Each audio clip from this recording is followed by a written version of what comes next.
வணக்கம் பிரவீன். 2 நாட்களுக்கு முன்னதாக திருநெல்வேலி மாவட்டம் மருதப்புரம் என்ற பகுதியை சேர்ந்த விவசாயி 35 வயதான சங்கர சுப்பு என்பவர் திருநெல்வேலி மாவட்ட ஆட்சியர் அலுவலக வாசலில் உடலில் பெட்ரோலை ஊற்றி தீ வைத்துக் கொண்ட சம்பவம் தமிழகம் முழுவதும் மிகுந்த பரபரப்பை ஏற்படுத்தி இருந்தது.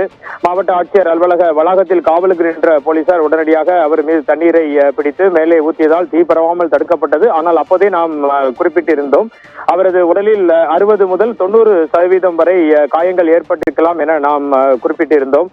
90% காயங்கள் தீ காயங்கள் அவர் உடலில் ஏற்பட்டதாக மருத்துவ அறிக்கை குறிப்பிடுகிறது. அவர் மருதபுரம் பகுதியில் அவருக்கு சொந்தமான நிலங்களை உறவினர்கள் ஏமாற்றி பிடுங்கி விட்டதாக அவர் அந்த தீக்குளிப்பின் போது நாம் அந்த பகுதியில் தான் அன்று செய்தி சேகரிப்பதற்காக மாவட்ட ஆட்சியர் அலுவலகத்தில் இருந்தோம். தீ குளித்த உடன் அவர் அதை போல் கூறிக்கொண்டிருந்தார். மருதப்புரம் பகுதியில் தனக்கு இருந்த நிலங்களை உறவினர்கள் ஏமாற்றி பிடுங்கி விட்டனர். காவல்துறையிடம் புகார் அளித்தும் நடவடிக்கை எதுவும் எடுக்கவில்லை என நம்மிடம் தெரிவித்தார். பிறகு அவர் 108 ஆம்புலன்ஸ் மூலம் திருநெல்வேலி அரசு மருத்துவக் கல்லூரி மருத்துவமனைக்கு கொண்டு செல்லப்பட்டார். இந்த நிலையில் 2 நாட்கள் கடந்த நிலையில் இன்று அவரது மருத்துவ சிகிச்சை பலன் அளிக்காமல் தற்போது சில நிமிடங்களுக்கு முன்னாக அவர் உயிரிழந்து விட்டதாக தெரிவிக்கப்பட்டிருக்கிறது.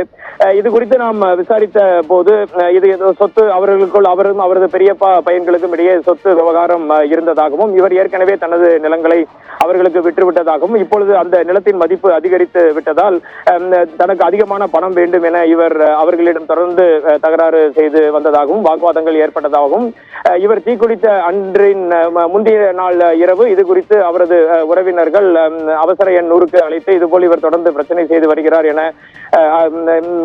காவல்துறைக்கு தகவல் தெரிவித்ததாகவும் அந்த அடிப்படையில் இவர் தீக்குளித்த அன்று காலையில் இவரை மானூர் தாலுகா போலீஸ் நிலையத்திற்கு காவல் நிலையத்திற்கு இவரை வரவழைத்து விசாரணைக்கு வர வேண்டும் என காவலர்கள் தெரிவித்ததாகவும் இவரது உறவினர்கள் அன்று ஆஜரான நிலையில் இவர் அங்கு செல்லாமல் நேரடியாக திருநெல்வேலி ஆட்சித்தலைவர் அலுவலகத்திற்கு வந்து தீக்குளித்து இறந்ததாகவும் தகவல்கள் வெளியாகின. இவருக்கு 2 குழந்தைகள் உள்ளனர். இது போன்ற நிகழ்வுகள் மிகுந்த பரபரப்பை ஒருபருவம் ஏற்படுத்தி வந்தாலும் தற்கொலைக்கு அவர் எடுத்த முடிவு அவரது குடும்பத்தினரை மிக அதிகமாக பாதித்துள்ளது. இன்று அவரது குழந்தைகள் எந்த ஆதரவும் இன்றி இருப்பதை நம்மால் காண முடிகிறது. திருநெல்வேலி மாவட்ட ஆட்சியர் அலுவலகத்திலும் பாதுகாப்புகள் மிக பெரிய அளவில் பலப்படுத்தப்பட்டே இருக்கின்றது.